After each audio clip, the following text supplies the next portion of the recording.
আসসালামু আলাইকুম। এতদিন আপনাদের মাঝে আইতে পারি নাই। তো এই আসল কথা হচ্ছে ভাই, অসুস্থ আছিলাম। জ্বর জ্বর আছিল। জ্বরের থেকে আবার টাইফয়েড হয়েছে।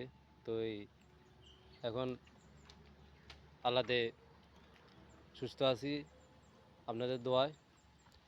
তো আপনারা দোয়া করছেন বিদায় আমি এখন সুস্থ আছি। আল্লাহ আমারে সুস্থ করলো। তো 6টা ইঞ্জেকশন দিয়েছি টাইফয়েডের জন্য। তো 6টা ইঞ্জেকশনের কারণে আমি আল্লাহর রহমতে এখন সুস্থ আছি। তো এতদিন হয়তো আপনাদের মাঝে আইতে পারি নয়, অসুস্থতার কারণে আইতে পারি নাই। তো ইনশাল্লাহ এখন সুস্থ আছি আল্লাহর রহমতে। তো সামনের দিকে ইনশাল্লাহ আপনাদের মাঝে থাকবো। দোয়া করবেন যেন আপনাদের মাঝে আসতে পারি। ঠিক আছে, ভালো থাকেন, সুস্থ থাকেন। আসসালামু আলাইকুম।